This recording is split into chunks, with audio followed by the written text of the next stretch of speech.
Hello, I'm Nancy Asher Sherard. I was born November 7th, 1839 in Clay County, Missouri to Robert and Elizabeth Lovelace Asher. In 1851, our family moved to DeKalb County. DeKalb had recently become a county and my parents decided to move and take some land there. I married Alexander Sherard on December 26, 1858 in Maysville. On March 31, 1862, I became the first and only woman veteran from DeKalb County to muster into the service of the Union Army as cook and nurse for the 1st Regiment under Captain C.C. Henry, Company H, 1st Regimental Cavalry of the Missouri State Militia. I decided to go because my husband Alexander went, my brother William Jeff Asher went, and my brother-in-law Jacob Sherard went. I didn't want to stay at home when I knew they were in danger and I could provide some help. I went as the cook and nurse and worked with many of the young men.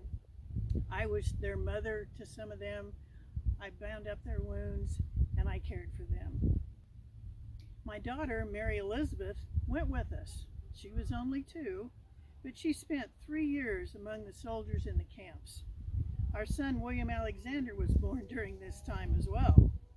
The soldiers loved our children, and they treated me with the utmost respect.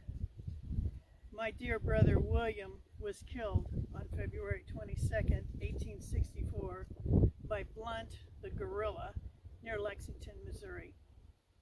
He was only 19 years old. I missed him terribly. He lies here in the cemetery in the family plot.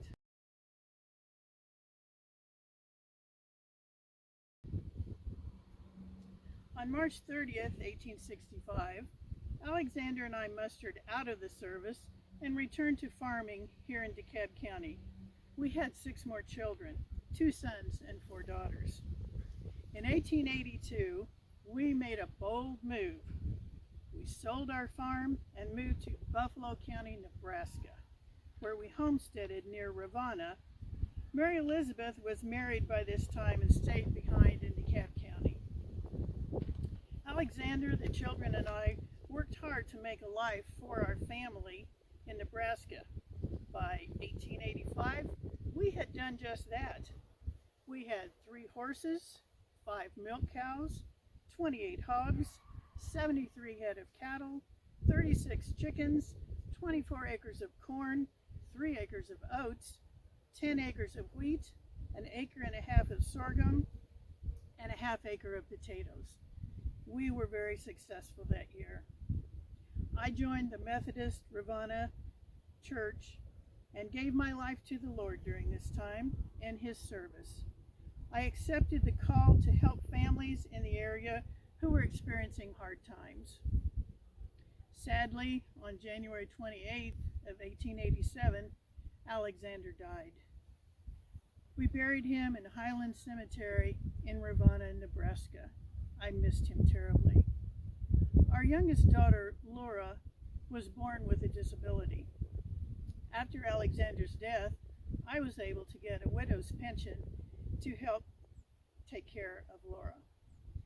Only male veterans and widows at that time were able to receive a military pension. I was eventually able to get a little bit more because of Laura's disability. As a disabled child of a veteran, it wasn't easy, but I persisted, and now children who are disabled and children of veterans can also receive a benefit. I remained on the farm until about 1900. At that time, I moved to Alexandria, South Dakota to live with my bachelor son, Hiram. In 1906, there was a family reunion in Missouri.